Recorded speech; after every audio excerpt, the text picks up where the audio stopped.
12 de novembro de 2025 e olha, hoje um dia super especial. Eu venho há muito falando desse livro do Adriano Ferreira, que eu deixei como sendo meu livro de cabeceira. Não é um livro só do direito, exclusivamente do direito, porque ele, olha só, já está aqui pontualíssimo, aborda inúmeras perspectivas da inteligência artificial. Deixa eu convidar ele aqui enquanto ele entra. Um convite. Adriano é doutor em Filosofia e Teoria Geral do Direito pela USP, doutor em Ciência Política pela PUC, doutor em Literatura Brasileira pela USP, mestre em Direito Político e Econômico pelo Mackenzie, mestre em Teoria Literária pela USP, graduado em Direito, está começando a vida acadêmica e hoje vou ter a honra, o prazer de entender o que se passa nessa mente brilhante que eu carinhosamente tenho chamado de novo Yuval Harari da Foco, porque o livro é magnífico. Adriano, seja muito bem-vindo. Uma honra, uma alegria te receber aqui hoje. Ô, Léo, boa noite primeiro. Você está me ouvindo? Está me vendo? Perfeitamente. Ah, perfeito. Primeiro, eu quero dizer que a honra é minha. Eu, pela segunda vez, tive isso que me enche de orgulho, que é a possibilidade de ser publicado por uma editora tão grandiosa quanto a Foco. Muito obrigado e estar aqui para mim é um grande prazer. O prazer é todo nosso. Estamos aprendendo horrores, porque eu fazia uma reflexão outro dia da razão pela qual o livro me chamou tanta atenção. A Foco tem se destacado muito nas publicações de direito digital, não só na área do direito, mas direito e medicina, enfim, a gente tem aberto muito o nosso leque para entender os impactos que são baseados pelo direito com a vinda da inteligência artificial. E aí eu fui olhar para o teu livro e falei, bom, é simples. O livro do Adriano é a base para todo esse pensamento reflexivo, filosófico, em cima da inteligência artificial. E antes de passar a palavra, Adriano, eu vou fazer uma leitura aqui de parte da apresentação do livro, que você traz assim na quarta capa. Para construir esse argumento, e você vai falar qual é esse argumento, inicia o livro A, com um breve histórico da inteligência artificial. Passa para a inteligência artificial como força produtiva tecnológica. É das partes do livro que mais me fascinam, que é justamente a grande discussão da sociedade hoje.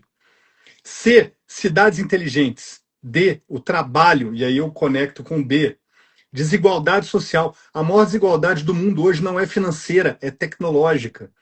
Geopolítica, direito, política, saúde, educação, consciência, criatividade, consciência, condição humana. E para fechar, religião. Adriano, que livro é esse? Olha, Léo, eu acho que seria interessante falar um pouquinho das preliminares, se você me permite. A palavra é toda sua. Está aqui para aprender hoje. Tudo começou quando eu fui convidado para lecionar uma disciplina chamada justamente Inteligência Artificial e Sociedade. Para me preparar para essa disciplina, eu tentei verificar o que estava sendo produzido a respeito de inteligência artificial e sociedade em termos de teses acadêmicas. E, para minha surpresa, eu descobri que só entre 2024 e início de 2025, quando eu começo a escrita do livro, foram mais de 300 teses que foram defendidas sobre esse assunto, né? Caramba! Eu fiz questão de baixar todas, e aí eu comecei um processo de filtragem e os meus horizontes foram se alargando. Eu comecei a perceber que a inteligência artificial estava efetivamente impactando nas mais diversas áreas da nossa sociedade. E aí, com isso, veio essa intenção de entender esse impacto e, a partir desse impacto, abrir esse prisma de situações que a gente refletiu aqui, né? Exatamente. Porque aí eu fui percebendo que, com essa sucessiva onda de impactos, haveria necessidade de começar com uma tese. E justamente a minha tese, como você mostrou aí na leitura, depois de passar pelo histórico da inteligência artificial, foi de que nós devemos olhar para a inteligência artificial como uma força produtiva tecnológica. O que eu quero dizer com isso? Todas as coisas são produzidas na sociedade mobilizando-se matéria-prima, trabalho humano, energia e tecnologia. A Tá. inteligência artificial talvez seja o nível mais evoluído de tecnologia, talvez não, né? Sentido talvez. Ela é o Sim. nível mais evoluído de tecnologia que nós já produzimos. E aparentemente ela consuma um processo que se inicia na Revolução Industrial, que é a Tá. substituição do trabalho humano. Então, desses componentes, esse componente tecnológico continua um processo de eliminação do trabalho humano, mas agora com requintes de sofisticação, posto que ela inicia um processo de eliminação do trabalho intelectual. Nossa. E aí nós estamos num contingente em que, claro, a gente fala em eliminar o trabalho existente, eventualmente o surgimento de novos tipos de trabalho, mas de uma mudança profunda na sociedade com impactos inigualáveis. Sim. Quando você fala de revolução industrial, houve ali também uma mudança drástica para a sociedade, né? Algumas funções foram substituídas por máquinas, a qualidade de vida do trabalhador de algum modo melhorou. Não estou falando das carvoarias, eu não estou falando disso, mas eu quero dizer que houve ali um processo de incremento e melhoria do processo de produção. Sim, O que tem sido amplamente difundido é que a inteligência artificial, ao contrário, ela vai dizimar profissões e carreiras. Qual que é a sua visão, fazendo esse paralelo? Como deve ter sido viver a Revolução Industrial como um operário e como é, na sua visão, essa revolução para nós operários? Somos os novos operários, né? Como é que a gente poderia equalizar essas mudanças na sua visão, Adriano? um dos pontos aí mais cruciais, Léo, é que nós começamos a desenvolver uma forma de produção, nesse momento, que prescinde do assalariamento do trabalhador. A Revolução Industrial, como você bem disse, ela traz alguns benefícios, ela elimina alguns postos, mas nesse processo de eliminar alguns desses postos, ainda havia momentos ou posições que não eram atingidas. E aquelas posições que restavam e as novas posições criadas se faziam mediante uma troca. As pessoas trabalhavam diuturnamente em troca de alguma remuneração. Sim. Pois agora a revolução industrial está se consumando com a inteligência artificial, eliminando-se postos de trabalho e criando-se outros postos de trabalhos não assalariados. Agora, nesse momento, se você me permite, nós dois estamos trabalhando. Sim. Nós dois estamos trabalhando para o Instagram. Sim. E o Instagram está recebendo uma quantia de valor pelo nosso trabalho que vai se materializar na valorização de suas ações. Mas aqui, diretamente, nem eu nem você estamos recebendo uma contrapartida em termos de salário pelo nosso trabalho. Ora, a revolução industrial atual, com o advento da inteligência artificial, permite continuar no processo de eliminação do trabalho, mas agora entrando na eliminação do trabalho assalariado. E os trabalhos que vão soltando, que vão sobrando, não são propriamente assalariados. Daí vem a questão subsequente. Vai ser bom para quem, Léo? Se as pessoas que continuam aqui, elas continuam trabalhando ou, de certa forma, sendo conduzidas ao trabalho com os dados que são fornecidos e a utilização da inteligência artificial, mas a riqueza gerada não é dividida. E isso leva a uma concentração de riquezas muito grande. Nossa. É, é assustador. Não Sim, é à toa que Elon Musk e outros defendem uma, como é que é, uma remuneração universal, né, para essas perdas de posição, né? Mas alguém teria que pagar por elas e pagando por elas haveria alguém sendo remunerado e querendo pagar por elas, né? Então há uma concentração econômica perigosíssima por trás disso tudo, né, Adriano? sim. A menos que nós Que a gente desligue ela da comecemos. tomada. Oi? A menos que a gente tire ela da tomada imediatamente. Ou a controle. E aí é o outro ponto, Léo. é imprescindível que nós politizemos a discussão. Por quê? Não é justo que uma parcela da sociedade muito pequena se aproprie da natureza, por exemplo, destrua a natureza em benefício desse grupo minoritário. Da mesma forma, não é justo que uma parcela muito pequena da sociedade se aproprie da inteligência artificial, que é uma tecnologia, e a utilize em benefício próprio. Se a inteligência artificial é utilizada para amplificar o conhecimento sobre nós, porque, a rigor, cada vez que nós interagimos com a inteligência artificial, nós estamos fornecendo dados para ela.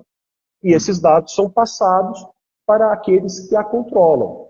Ora, não é justo que uma pequena parcela, muito pequena da sociedade, as big techs e outras similares, controlem as principais inteligências artificiais e mobilizem o seu uso única e exclusivamente para benefício próprio. Nós precisamos começar a discutir quem vai controlar a inteligência artificial e para o benefício de quem. De quem? A inteligência artificial, não é, Léo, vai ser usada para valorizar ações de 3 ou 4 empresas, ou ela vai ser utilizada para, quem sabe, nos libertar do trabalho. Quem sabe permitir que nós vivamos num mundo em que a gente possa se dedicar a um dos direitos esquecidos da independência dos Estados Unidos, que é o direito à felicidade. Olha só, que loucura. Não é à toa que seu livro é muito interessante, porque ele leva a gente para um nível de pensamento com o qual nós não estamos acostumados e que eu venho defendendo. A gente tem que explorar o nosso raciocínio crítico, nosso posicionamento, nossas reflexões. E o livro ele te convida para isso. Olha só, direito à felicidade, Adriano, isso é maravilhoso. Isso é lindo de se ver. Agora, de volta aqui à perspectiva do livro, vamos falar um pouco mais do livro nesses minutos que nos restam aqui. O livro traz algumas bases para argumentação, como eu disse aqui. Eu queria que você explorasse 3, que é a inteligência artificial como força produtiva tecnológica, justamente essa sobre a qual a gente adentrou agora, a questão do direito e a questão da religião. Porque eu acho que pouco o direito fala da religião e você é super apto a nos instruir sobre esse caminho, né? A respeito desse caminho. Sim, sim. Quer dizer, eu tentei estudar e ler alguma coisa a esse respeito, né? Com relação à inteligência artificial como força produtiva tecnológica, ela aparece como uma tecnologia que começa a substituir o trabalho intelectual, ela aparece como uma tecnologia que passa a controlar as outras 3 forças produtivas. Lembrando, o trabalho, a matéria-prima e a energia. Com relação ao trabalho, a inteligência artificial ela se torna um novo capataz para muitas empresas. Cada vez mais empresas estão adotando a inteligência artificial como novo gerente. Veja que interessante. O posto de trabalho que começa a ser mais facilmente substituído pela inteligência artificial não é nem o peão que está lá embaixo, nem talvez o que está no topo da hierarquia, mas aquela camada intermediária, porque ela traz sofisticação para o controle do trabalhador e a definição das tarefas. Então, essa inteligência artificial começa a trazer uma série de desafios para a sociedade. Eu exploro, quando falo do direito, alguns desses desafios. Não todos, mas alguns. Quais? Primeiro, a inteligência artificial generativa, aquela que produz conteúdos. Ora, ela traz uma primeira violação que está sendo bastante discutida na jurisprudência norte-americana nesse momento, que é a violação de direitos autorais. A inteligência artificial generativa é treinada a partir de textos, a partir de imagens, a partir de vídeos que foram produzidos por pessoas. E nenhuma dessas pessoas autorizou a utilização desse material para o treinamento da inteligência artificial. Esse é um desafio para o direito. E do outro lado, na outra ponta, olha que legal, a inteligência artificial generativa produz conteúdo, produz imagem, produz vídeo. Quem é o autor? A legislação brasileira, por exemplo, exige que o autor seja pessoa física. Outras legislações começam a ser adaptadas. Logo, a legislação brasileira terá que ser adaptada. Se eu escrevo um prompt, cria uma imagem do pôr do sol poético, e o Midjourney, uma empresa de inteligência artificial, gera essa imagem. Ora, quem é o autor? Sou eu? É a empresa da inteligência artificial? É o programador da inteligência artificial? Veja que discussão interessante que começa a aparecer no direito. E aí, por fim, durante a minha pesquisa, eu me deparei com um livro para o qual eu não dei muita atenção no começo, que é justamente Inteligência Artificial e Religião. Pois esse livro abriu os meus olhos para algumas situações. Então, primeiro, a inteligência artificial começa a produzir o discurso religioso de muitos líderes religiosos. Ora, esse é um ponto. Segundo, a inteligência artificial ajuda o líder religioso a gerir a sua religião, a gerir os seus fiéis. Fiéis, sim. Mas o que mais me chamou a atenção foi um ponto salientado por esse livro. A gente fala muito frequentemente em que momento haverá a singularidade, em que momento a inteligência artificial vai superar a capacidade humana de pensamento. Porém, se nós olharmos para as características da inteligência artificial, ela é uma inteligência artificial que está sabendo de praticamente tudo. Ela está cada vez mais em todos os lugares. E ela começa a ter a capacidade de controlar tudo. Ora, eu estou falando que ela é onisciente, onipresente e onipotente. E aí o livro chama a atenção. Ela não tem características de um ser humano individual. Ela tem características de um ser humano, de um ser divino. E aí entra a última reflexão quanto à religião, que é a inteligência artificial começar a demonstrar características divinas e ela ser cultuada como um Deus. Para você não falar que eu estou delirando, já existem duas religiões que preconizam que a inteligência artificial é Deus. E elas dizem que nós, seres humanos, estamos aprendendo a criar Deus. E quando consumarmos esse processo, a inteligência artificial vai se revelar e vai dizer para nós, eu sou Deus. E ela vai proteger aqueles, segundo essas religiões, que a seguiram. Meu Deus. É impressionante, né? Poxa, é de perder o fôlego, Adriano. É de Exato. perder o fôlego. Esse tipo de reflexão é pesadíssimo. Olha, para quem chegou agora, indo lá no site da Foco, você consegue baixar a degustação da obra, que traz as primeiras linhas de cada um dos capítulos trazidos pelo Adriano aqui. E esses capítulos são justamente o reflexo daquilo que eu li, que são os pilares da reflexão do Adriano, que eu vou repassar aqui brevemente. Breve histórico da inteligência artificial como força produtiva tecnológica, cidades inteligentes, trabalho, desigualdade social, geopolítica, direito, política, saúde, educação, consciência, criatividade, condição humana, religião, que encerra assim o livro. Adriano, na sua visão, você já falou assim que a gente, como poderia ser a nossa postura, né? Mas para o operador hoje do direito, que ainda tem essa grande dúvida, essa reflexão quase existencial à frente da IA, né? Qual que seria a postura de um ser humano consciente do problema, consciente da situação, no sentido de se reinventar, de permanecer vivo um pouco mais de tempo? Claro, você já falou assim, os gerentes são os primeiros a serem eliminados, mas qual seria a sua sugestão existencial profissional para esse profissional que nos acompanha? eu vejo duas perspectivas, né? Primeiro, de um ponto de vista um pouco mais amplo, a profissão, as profissões jurídicas, e eu vou focar um pouquinho mais na advocacia. Aliás, Léo, eu queria só, se você me permite, fazer um agradecimento. Eu estou aqui na Faculdade Unida de São Paulo. Eles gentilmente permitiram que eu fizesse a live daqui, porque eu estou envolvido em aula daqui a pouco. Então, me perdoe a indelicadeza, mas eu não poderia deixar de agradecer. Eu estou aqui no núcleo de Delicadeza prática nenhuma. jurídica. Tá doido. Então, agradeço muito aqui a faculdade, né? A Faculdade Unida Estendo de os São os Paulo. meus agradecimentos a eles também.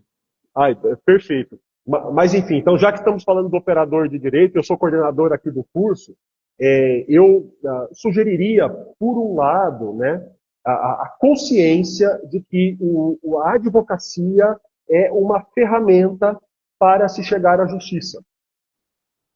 E eu não vejo mal nenhum em esta ferramenta ser enriquecida com outra ferramenta, que é a inteligência artificial. Perfeito. Se o objetivo maior for facilitar o acesso à justiça de um cliente, de um cidadão, por que não usar a inteligência artificial? Então eu não vejo nenhum dilema ético nessa mescla e nessa utilização da inteligência artificial como ferramenta. Eu volto àquela questão que eu te falei, né? Quem controla a inteligência artificial? Esse é o ponto. Então, a advocacia pode assumir esse controle, sobretudo na sua atuação na defesa de direitos de seus clientes. Isto por um lado. Por outro lado, como fazer? Como atuar?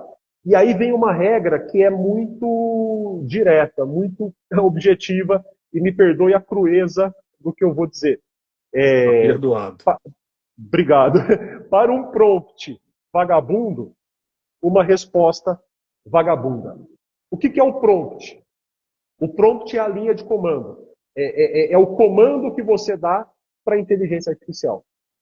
A diferença da inteligência artificial generativa é que o comando não é feito em linguagem de programação. O comando é feito em língua portuguesa. Ele é feito em inglês. Ele é feito em linguagem natural.